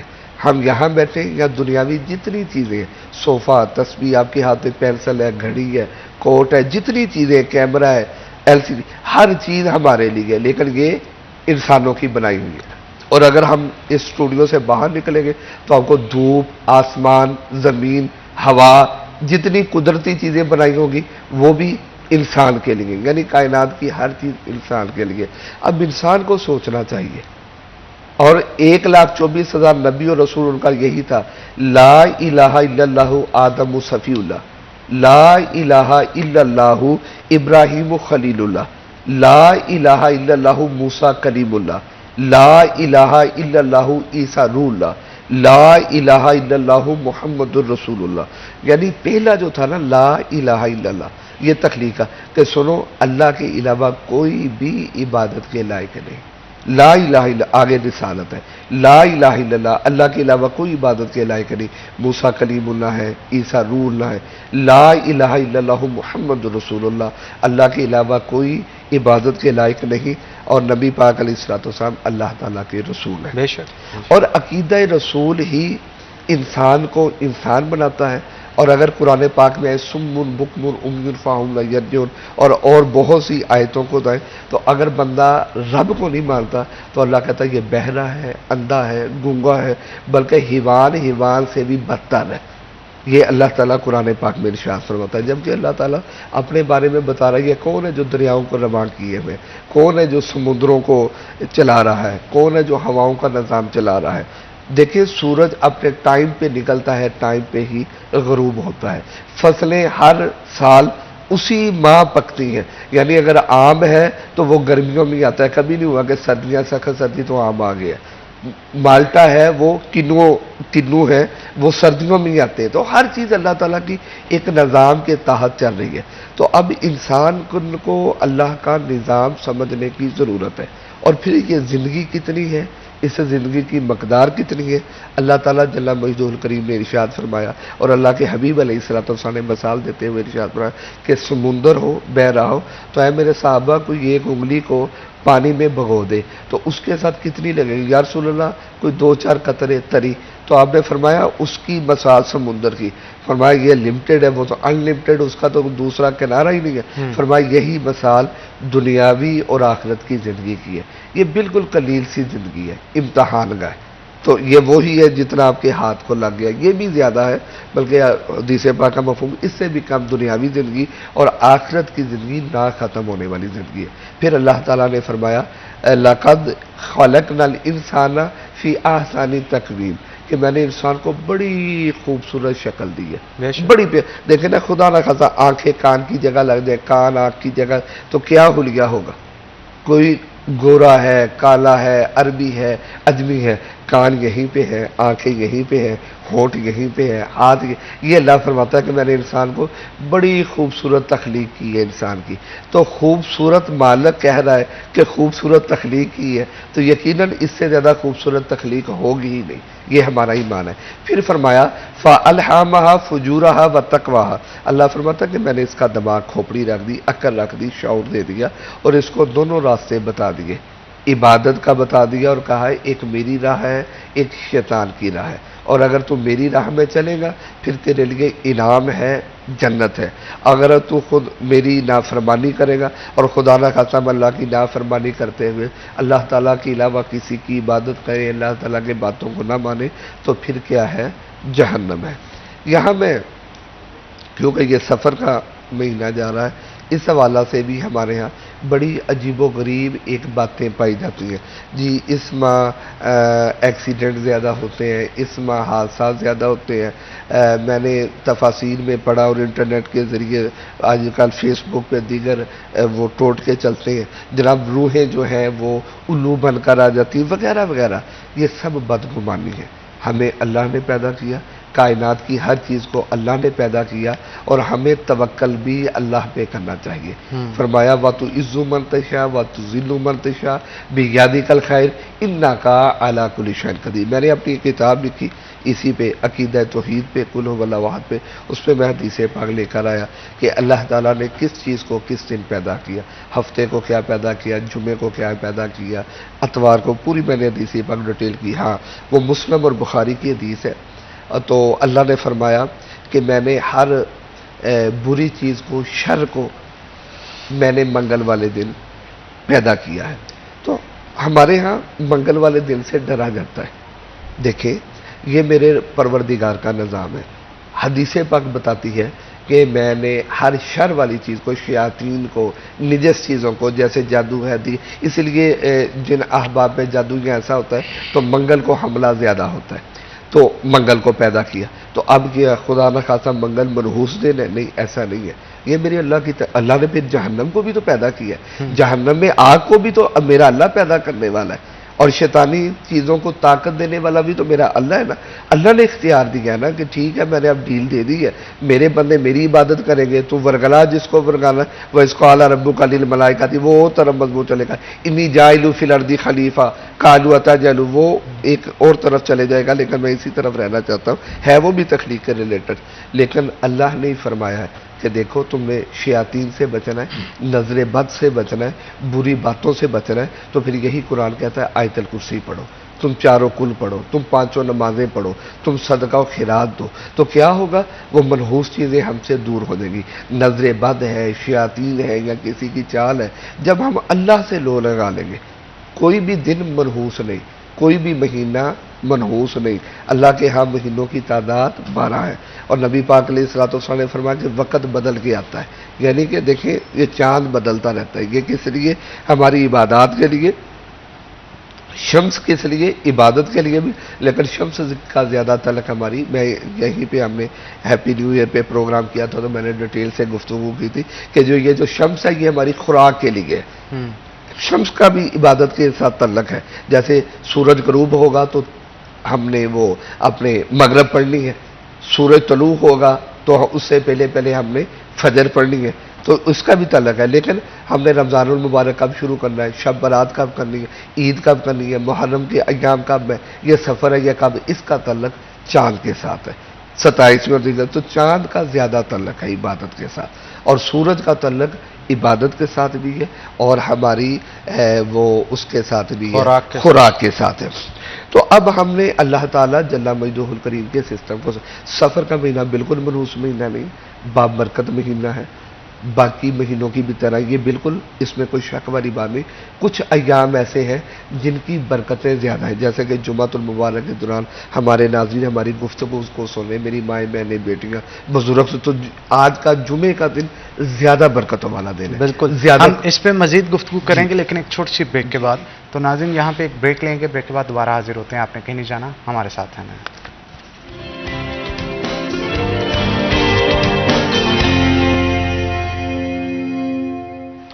ویلکم بیک ناظرین, بریک کے بعد خوش آمدید. ہمارے ساتھ سعید حسن مجتبیٰ صاحب موجود ہیں, ان سے مزید گفتگو کرتے ہیں. تو حسن صاحب, بریک سے پہلے جہاں سے آپ نے چھوڑا تھا میں چاہتا ہوں جی بسم اللہ الرحمن الرحیم, شکریہ. تو میں کہہ رہا تھا کہ سفر کا مہینہ, یہ جتنی بھی باتیں ہیں یہ بد عقیدے پہ مبنی ہے. ایسا کچھ نہیں ہے. کوئی مہینہ, کوئی دن, کوئی لمحہ وہ جو ہے وہ منحوس نہیں ہے. ہاں, وقت کو برا بنانا اور وقت کو اچھا بنانا یہ ہم پہ ہے. خدا نہ خواستہ اگر کوئی مسلمان جمعہ نہیں پڑھتا تو پھر حدیث پاک کا مفہوم کیا کہ ایک کالا ڈاٹ اس کے دل پہ لگ جائے گا اور نہیں پڑے گا, ایون کہ اس کا دل کالا ہو جائے گا. تو اب اس کے لیے پھر یہ جمعہ برکتیں نہیں دے گا جب استغفر اللہ معاذ اللہ دل ہی کالا ہو گیا, جب رب سے ہی دور ہو گئے. یقین ہی نہیں ہونا, یقین ہی نہیں ہوگا. اور سارا امان کا دار و مقدار ہی اس چیز پہ عقیدہ ہے, یقین ہے آپ کا, آپ کا یقین ہے. تو یقین, اور یقین کے لیے میری اس کو بھی میں اپنی, کیونکہ آج کے ریلیٹڈ موضوع کے ریلیٹڈ ہی میں نے وہ کتاب لکھی ہے, تو اس حدیث پاک کو لے کر آیا. اور بخاری صاحب جتنی بار پڑھتا ہوں تنہائی میں آنکھیں نم ہوتی, بڑا مزہ آئے گا سن کے. ایک چھوٹے سے صحابی ہیں, وہ نبی پاک علیہ, اچھا چھوٹے کیوں ہیں میں اس کی وجہ بھی بتا دیتا ہوں. وہ نبی پاک علیہ الصلوۃ والسلام کے ساتھ سواری پہ کہیں جا رہے ہیں. سرکار علیہ الصلوۃ والسلام نے انہیں بے شمار کہا, اے میرے بیٹے میں تمہیں کام کی باتیں نہ بتاؤں. بیٹا فرمایا. اب بیٹے سے پتہ چلتا ہے آپ کی عمر مبارک چھوٹی ہے, بچے ہیں. تو اور انسان جب تنہائی میں ہوتا ہے پھر خاص باتیں کرتا ہے, وہ باتیں جو اوپن نہیں ہو سکتی اپنا خاص, اور اسی لیے اولیاء کرام تصوف کی باتیں, خاص باتیں, جیسے میرے نبی معراج پر گئے اللہ سے ملے اور تنہائی میں, اللہ تو شارک سے بھی زیادہ قریب ہے, اوپر کیوں بلایا, اپنے جلوے دکھائے اور خاص باتیں کی. تو وہ خاص باتیں کیا ہے, کہا فرمایا میرے بیٹے میں تمہیں خاص بات نہ بتاؤں. یا رسول اللہ حکم فرمائے, ارشاد فرمائے. کہا بیٹے یاد رکھ, جب تم اکیلا ہو تو اللہ کو یاد کر, مفہوم ہے. تو جب تم مجمع میں یاد جاؤ گے اللہ تمہیں یاد کرے گا. واہ واہ واہ واہ واہ, بہت اکیلا ہو اللہ کو یاد کرے, مجمع میں جاؤ اللہ یاد. پھر فرمایا اے میرے بیٹے میں ان صحابی کے مقدر پہ قربان جاؤں, میرے ماں باپ اس صحابہ پہ قربان, ہم تو ان کے قدموں کی خاک کے برابر بھی نہیں ہے. جسے سرکار بیٹا, اے میرے بیٹے کو اور کام کی بات, یا رسول اللہ حکم فرمائے. کہا بیٹے جب تم خوش ہو اللہ کو یاد کرے. اب بخاری صاحب وقفے سے پہلے ہم بات کر رہے تھے کہ وہ جی برا وقت آ گیا, ایسا آ گیا, کیا ہے, ہم اگر خوشی میں دیکھیں ناجائز کریں گے, ہم اسلحہ چلائیں گے, ہم خدا نہ خواستہ شراب کی محفل سجائیں گے, ہم خدا نہ خواستہ ایسی باتیں کریں گے جس سے اللہ اور اس کے رسول ناراض نہ ہو, تو وہی خوشی ہمارے لیے وبال جان بن دے گی. اور اگر خوشی میں ہم ڈھول بجانا ایک اچھے طریقے سے خوشی منانا, جیسے اولیاء کرام اور دیگر ہے, قوالی ہے, دیگر ہے, اللہ کی محفل کو سجانا, اللہ کی محفل کو سجانا, ذکر کرنا. اب انسان کو پیدا کرنے کا مقصد صرف اور صرف کیا عبادت ہے؟ اور اگر عبادت ہی ہے تو عبادت تو فرشتے بھی انسانوں سے کئی گنا زیادہ تعداد میں رب کریم کی کرتے تھے. جی اس پہ تھوڑا سا. جی میں اس حدیث پاک کو کر کے بالکل اسی بات پہ آ جاتا ہوں. یہ حدیث پاک ابھی مکمل نہیں ہوئی, وہ خوشی والی. کہا بیٹا اگر تو خوش ہو اللہ کو یاد کر, اور جب تم غمگین ہوگے اللہ تمہیں یاد رکھے گا. اگلی حدیث پاک اگلا لفظ بڑا معراج پہ فرمایا بیٹا یہ ساری دنیا تمہیں فائدہ دینا چاہیے اور تیرا اللہ تجھے نقصان دینا چاہے, تو یاد رکھ یہ دنیا تجھے فائدہ نہیں دے سکتی. اور سن, یہ پوری دنیا تمہیں ہے میرے بیٹے نقصان دینا چاہے, اللہ تمہیں فائدہ دینا چاہے, تو یہ دنیا تمہیں نقصان نہیں دے گی, اللہ جو فائدہ دے گا وہ تمہیں فائدہ دے گا. پھر دنیا کیا ہے, دنیا تو فٹ بال ہے. میں تو ایسے کرتا ہوں تقریباً دنیا کو تو ایز اے فٹ بال لو, جیسے ایک کھلاڑی فٹ بال سے کھیلتا ہے. دنیا سے ڈرو نہ, ڈرو اللہ سے, اللہ کی باتوں سے ڈرو. अल्लाह के अहकामात से डरो। इज्जत देने वाला, जिल्लत देने वाला, रिज़्क देने वाला अल्लाह है। किसी ने करबो बलाग के अंदर इमाम अली मकाम को शहीद करके कह दिया था, तारीख गवाह कि हमने बदर और ओहद का बदला ले लिया, हमने इनकी नस्लों को तबाह कर दिया। अब बुखारी साहब इस वक्त क्या है, इस वक्त रूए ज़मीन में ऐसे लोग मौजूद हैं जो अल्लाह को नहीं मानते, नबी को नहीं मानते, लेकिन जिक्र हुसैन करते हैं। अल्लाह ने उनके नामों को जिंदा रखा जिन्होंने रब की रजा के लिए जाने कुर्बान किए। फिर इज्जतें जिल्लतें अल्लाह के हाथ में। वक्ती तौर पे हार जाना या जीत जाना ये नहीं है।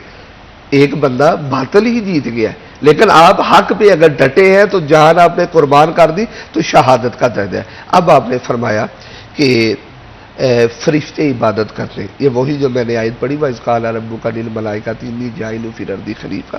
तो रब ने फरमाया कि मैं फरिश्तों से मशवरा किया कि मैं खलीफा बनाने लगा। तो आपने वही तर्जमे का मफहूम सवाल में दिया। फरिश्तों ने कहा हम जो इबादत करते हैं मौला तेरी, उन्हें पैदा करने की क्या जरूरत है। फिर अल्लाह ताला ने कुछ कलमे आदम अलैहिस्सलाम को सिखाए। तो साहब ने क्या कहा, अगर तुम सच्चे हो तो इन बातों का जवाब दो। फिर कहा काला इन्नी आलमु माला तालमु, ए फरिश्तों जो मैं जानता हूं वो तुम नहीं जानते। जो फरिश्ते हैं वो बेशक इबादत करते हैं, लेकिन फरिश्ते मासूम हैं। किस दर्जे के? अंबिया का मासूम होना उनसे अफजल है। फरिश्ते ऐसे मासूम हैं कि उनके पास बुराई नहीं है, वो बुराई का तस्वर ही नहीं है, वो एक नूरी मखलूक है, हर वक्त अल्लाह की रहमत में रहते हैं। इंसान है, अब मेरा दिल है ये तस्बीह है, मैं तस्बीह करूं या तस्बीह फेंक के खुदा ना खासा मोबाइल पकड़ लूं, कोई मैं गेम चला लूं, ये इख्तियार फरिश्तों के पास नहीं है, ये इख्तियार इंसान के पास है। फिर हमने क्या करना है, अच्छा कलमा बोलना है, बुरा कलमा बोलना है, ये इख्तियार फरिश्तों के पास नहीं है, क्योंकि फरिश्ते मासूम हैं, वो बुरा कलमे का सोच ही नहीं सकते, वो हर वक्त अल्लाह ताला की ताबियादारी में है। बल्कि बहुत से फरिश्ते गालबन 70,000 के करीब तादाद, वो सूरज को पकड़ते हैं, सूरज अल्लाह को सजदा करता है, फरिश्ते भी सजदा करते रहते हैं। बहुत से फरिश्ते इस वक्त रकू में हैं, वो रकू में रहेंगे, बहुत से कयाम में है, बहुत से तिलावत में है, बहुत से दुरूद पाक में है। लेकिन इंसान के पास एक मुकम्मल इख्तियार है, बुराई करे, नेकी करे, अच्छाई करे, ना अच्छाई करे। इस चीज को जो अल्लाह ताला ने दिया है, अगर खलीफा बनाया तो इख्तियार दिया, लेकिन खलीफा बनाकर फिर छोड़ा नहीं। बुखारी नबियों को भेजा, भाई मैंने खलीफा बनाया है, और इंसान इतना बेहिस हो गया, लालची हो गया, खुद गर्ज हो गया, मन के खुदा बना लिया, किसी ने बुतों का बना लिया, किसी ने आग का बना लिया, कोई चांद की इबादत करने लग गया, कोई सूरज की इबादत करने लग गया, तरह तरह की इबादतें करने लगे। तो तमाम नबियों ने आका जो अकीदा तौहीद बयान किया, उसका खिलासा और उसका मेराज इमामुल अंबिया ने फरमाया, कुल ए नबी फरमा दे, हुवल्लाहु अहद वल्लाह एक है, अल्लाहु समद लम यलिद वलम युलद वलम यकुल लहू कुफुवन अहद। बुखारी साहब प्रोग्राम का दिलचस्प नुकता ये आपके लिए और नाज़रीन के लिए है कि देखिए, कुल ए नबी आप कह दे, हुवल्लाहु अहद वल्लाह एक है। दिलचस्प नुकता ये है, इसको भी मैंने नोट किया किताब में, और अल्लाह ने मेरे दिमाग में डाला इन बातों को, क्योंकि किसी तफसील में पढ़ा नहीं, कुछ बातें अताई होती है। नबी पाक अलैहिस्सलाम दलील खुदा है, खुदा की दलील नबी पाक है। कुल आप फरमाएं अल्लाह एक है, यानी अगर कोई आपको छोड़कर आएगा फिर वो मुझको नहीं पाएगा।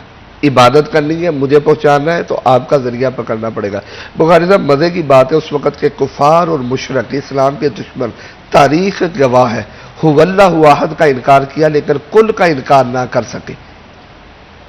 ये शायद आपके लिए भी वो हो, कुल का इनकार नहीं किया, कुल दलील मुस्तफा। आप कहेंगे कैसे, ये क्या, कुल का इनकार क्यों नहीं किया? मैंने दो हिस्से किए किताब में, कुल को अलहदा बयान करो, वल्लाहु अहद को। कुल का इनकार इसलिए नहीं किया कि अल्लाह के नबी सल्लल्लाहु अलैहि वसल्लम एक पहाड़ पे गए और उनसे कहने लगे, अगर मैं तुमसे कहूं कि एक वो नीचे खड़े हैं और ऊपर वाला, जैसे मैंने आपकी वीडियो देखी शुमाली इलाका जात की, तो ऊपर जाते हैं तो जो नीचे खड़ा उसे पहाड़ के उधर नजर नहीं आता, लेकिन जो ऊपर जाता है उसे दाएं भी नजर आता है और बाएं भी नजर आता है। तो कहा मैं कहूं यहां से एक लश्कर तुम पर हमला करेगा, तुम सब इकरार कर लोगे, मान लोगे? तो सब ने कहा, उस वक्त उन्होंने अभी कुफर नहीं किया था, यानी थे मुशरिक, कहा हाँ मोहम्मद जो तू कहेगा सच कहेगा, वाकई हमला कर देगा। आपने कहा क्यों? میری بات میں کیوں؟ کیونکہ ہم نے دیکھا کہ اس زبان سے حق کے علاوہ کبھی کچھ نہیں نکلا. یعنی زمانہ جاہلیت میں، برے دور میں، جب انسانی قدر نہیں تھی، اس وقت بھی وہ لوگ یہ قدر کیا کرتے تھے. یہ محمد جو کہتا ہے وہ سچ کہتا ہے. بالکل اسی بات کو یہیں سے کنٹینیو کریں گے، ٹھیک ہے. لیکن ایک چھوٹی سی بریک کے بعد. تو ناظرین یہاں پہ بریک لیں گے، بریک کے بعد دوبارہ حاضر ہوں گے. آپ نے کہیں نہیں جانا، ہمارے ساتھ رہنا ہے.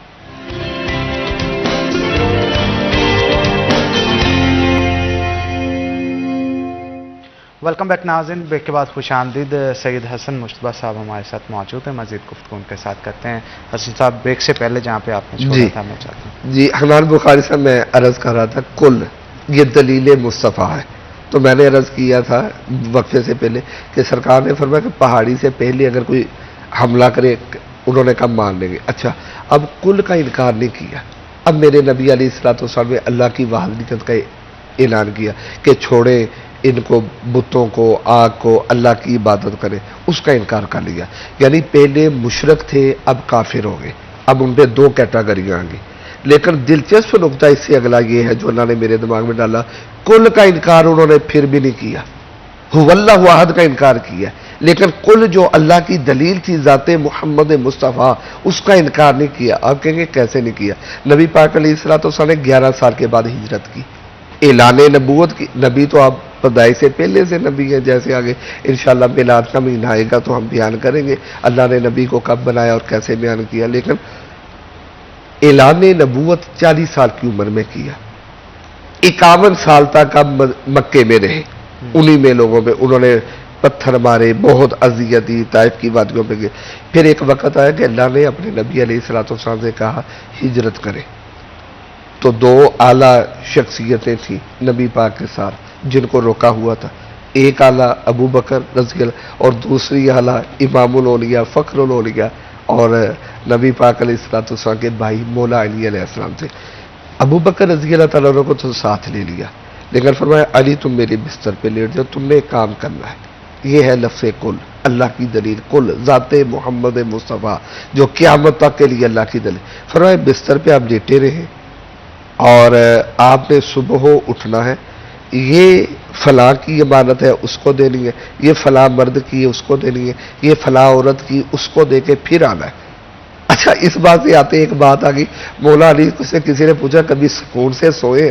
فرمایا نہیں میں کبھی سکون سے نہیں سوئے، پتہ نہیں موت کس وقت آ جائے. ہاں ایک رات میں بڑے سکون سے سویا ہوں. کہا کون سی رات؟ ہجرت کی رات. سوال کرنے والے نے سوال کیا وہ تو آپ کی زندگی کی سب سے مشکل رات تھی. اس رات تو کافروں نے حملہ کر کے مار دینا تھا. استغفر اللہ معاذ اللہ، نبی پاک علیہ الصلوۃ والسلام کو مارنے کا، قتل کا ارادہ تھا، شہید کرنے کا ارادہ تھا، اور آپ کو نبی پاک علیہ الصلوۃ والسلام نے اپنے بستر پہ سلایا. تو وہ تو زیادہ ڈرنے کی رات تھی. ہاں فرمایا وہ دنیاوی لحاظ سے تو بہت مشکل رات تھی اور واقعی حملہ ہونا تھا اور نبی پاک کی جگہ وہ مجھ کو مار ڈالتے. لیکن جب سرکار نے فرمایا تم نے صبح اٹھ کے یہ کام کرنے ہیں تو مجھے ذات محمد پر اتنا یقین ہو گیا کہ آج رات کچھ نہیں ہوگا. آج رات کچھ نہیں تو ہوگا. فرمایا اس رات میں سکون کی نیند سویا، سکون کی نیند سویا. اچھا یہ تھا کل. تو آپ صبح اٹھے.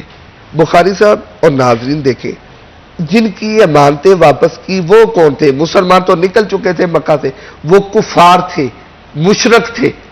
اب دیکھیں انہوں نے اللہ کا انکار کر دیا، اللہ کو نہیں مانے، عبادت بتوں کی، آگ کی، دیگر کی. لیکن انہیں پتا تھا اگر پورے مکے میں صادق ہے وہ محمد مصطفیٰ ہے، اگر پورے مکے میں صادق امین ہے تو وہ محمد مصطفیٰ ہے، اگر پورے مکے میں کوئی سچا ہے، کوئی حق پہ ہے تو وہ محمد مصطفیٰ ہے. کیوں؟ محمد اللہ کی دلیل ہے. لفظ کل کا جو لفظ کل جن کے لیے منتخب کیا، چوز کیا اللہ تعالیٰ نے، جن کو کل کی سرداری کی اور کل کا صحرا جن کے چہرے پہ باندھا، وہ ذات محمد مصطفیٰ تھی. کل اے نبی آپ فرما دیں هو اللہ احد، وہ اللہ ایک ہے. اور آپ دیکھیں تخلیق انسانیت کا مقصد اللہ کی عبادت کرنا ہے، لا الہ الا اللہ. اس کے ساتھ میں ناظرین کے سیکھنے کے لیے وہ بھی سیکھنے، ہم بھی سیکھے. چند جملے بولے. مسجود صرف اللہ ہے، سجدہ صرف اللہ کے لیے، عبادت صرف اللہ کی ہے، مانگنا صرف اللہ سے ہے. ہمارے نبی بھی اللہ سے مانگا کرتے تھے، ایاک نعبد و ایاک نستعین. کوثر پاک بھی اللہ کی بارگاہ میں سجدہ کرتے تھے. صحابہ کرام بھی اللہ تعالیٰ سے مانگا کرتے تھے، اولیاء اللہ بھی اللہ سے مانگا کرتے تھے. ملتا ذات مصطفیٰ سے. جیسے اللہ سے مانگنا تو کیا کرنا ہے؟ فرمایا اگر درود نہیں پڑھو گے تو دعا آسمان پہ نہیں آئے گی. کیا مطلب اللہ سنے گا نہیں؟ استغفر اللہ معاذ اللہ.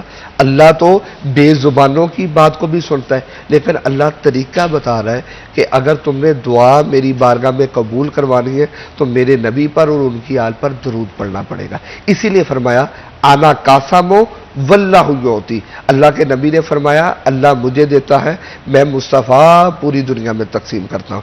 دیکھیں جنت دینے والا صرف اللہ ہے، اللہ کے علاوہ کوئی جنت نہیں دے سکتا. جنتوں کا مالک صرف اللہ ہے. اور سب سے سخت دن قیامت کا دن ہے. تو کیا ہوگا؟ کیونکہ وقت میرے بڑا تھوڑا، کسی موقع میں میں اس حدیث پاک کو مکمل بھی بیان کروں گا، دلچسپ ہے. اور سب ننگے ہوں گے، کوئی پسینے میں ڈوب رہا ہوگا. نبیوں کے پاس جائیں گے، اذهبوا الی غیری، اذهبوا الی غیری. نبی کہیں گے جاؤ کسی غیر کے پاس، جاؤ کسی کے غیر کے پاس. بالآخر سب کہیں گے یا اللہ جنت دینی ہے جنت دے، جنم سٹڑا جنم سٹ. اے رولا کا جب اس کیفیت پہ پہنچ جائیں گے تو حضرت عیسیٰ کے پاس جائیں گے. انہیں کہیں گے آپ کو اللہ نے بغیر باپ کے پیدا کیا ہے، آپ کو اللہ نے طاقتیں دی ہیں، کوڑیوں کو شفا دیتے تھے، آنکھیں دینے والے تو اللہ ہے، آپ اندھوں کو آنکھیں دیتے تھے، مردوں کو زندہ موت دینے والا تو اللہ ہے. اللہ اپنے پیاروں کو وہ طاقتیں دیتا ہے کیونکہ یہ اللہ کی دلیل ہوتے ہیں، یہ اللہ کے نمائندے ہوتے ہیں. انہوں نے اللہ کا پیغام انسانیت تک پہنچانا ہوتا ہے. تو آپ آج مدد کریں. فرمائے میں آج آپ کی مدد نہیں کروں گا. اگر آج مدد لینی ہے تو آج کے دن کے لیے اللہ نے جن کا انتخاب کیا ہے وہ ذات محمد مصطفیٰ. جاؤ امام الانبیاء کی بارگاہ میں.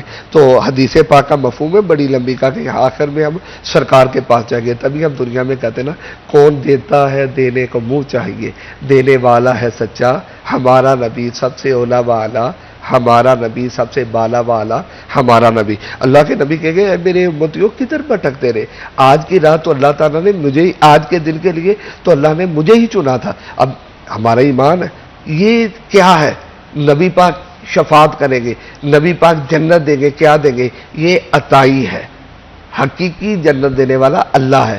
یہ اللہ نے طاقت اپنی محبوب کو دی ہے، یہ اختیار اللہ نے اپنے محبوب کو دیا. یہ عطائی طاقتیں ہیں. اور حقیقی طاقت کس کی ہے؟ اللہ کی. ہم دعا مانگتے ہیں اذان کے بعد آخر میں کہ یا اللہ نبی پاک کو مقام محمود عطا فرما جس کا تو نے ان سے وعدہ لیا. وہ وعدہ کیا ہے؟